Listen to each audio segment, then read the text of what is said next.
Fenomena dinasti politik dalam pemerintahan Indonesia bukanlah hal baru.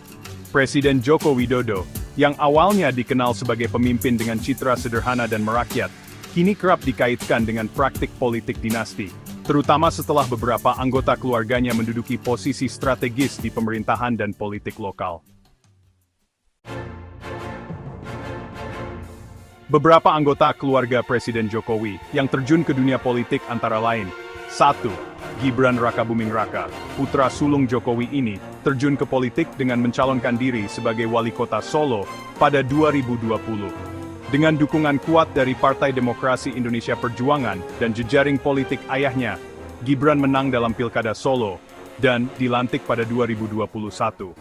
Pada 2023, ia mengejutkan publik dengan menjadi calon wakil presiden mendampingi Prabowo Subianto dalam Pilpres 2024.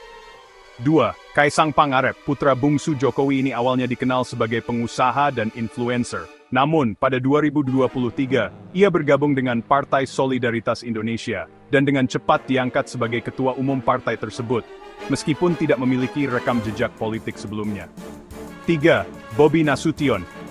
Menantu Jokowi ini menikah dengan Kahiyang Ayu dan mencalonkan diri sebagai wali kota Medan dalam Pilkada 2020.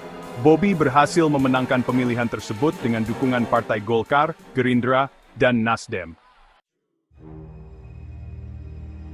Dinasti politik Jokowi menimbulkan banyak kritik, terutama dari kelompok yang sebelumnya mendukungnya karena citra anti korupsi dan reformis. Beberapa kritik utama meliputi penyalahgunaan pengaruh kekuasaan. Banyak pihak menilai bahwa kesuksesan politik Gibran, Bobi, dan Kaisang tak lepas dari pengaruh Jokowi sebagai presiden. Pelanggaran etika politik, Gibran dapat maju sebagai cawapres Prabowo setelah Mahkamah Konstitusi mengubah syarat usia minimum capres dan cawapres, yang kemudian dikaitkan dengan Ketua MK Anwar Usman, paman Gibran. Kemunduran demokrasi, dinasti politik, dianggap bertentangan dengan semangat reformasi dan demokrasi yang seharusnya mengutamakan meritokrasi dibanding hubungan keluarga. Pendukung Jokowi berargumen bahwa anggota keluarganya memiliki hak politik yang sama seperti warga negara lainnya, dan telah melalui proses pemilihan demokratis. Mereka juga menekankan bahwa keberhasilan Gibran dan Bobi bukan hanya karena faktor keluarga, tetapi juga karena strategi kampanye yang efektif dan elektabilitas pribadi mereka. Dinasti politik Jokowi menjadi bagian dari tren politik di Indonesia, di mana keluarga pejabat tinggi sering mendapatkan posisi strategis. Meski mendapat kritik keras, fenomena ini juga mencerminkan realitas politik Indonesia yang masih dipengaruhi oleh jaringan kekuasaan dan patronas.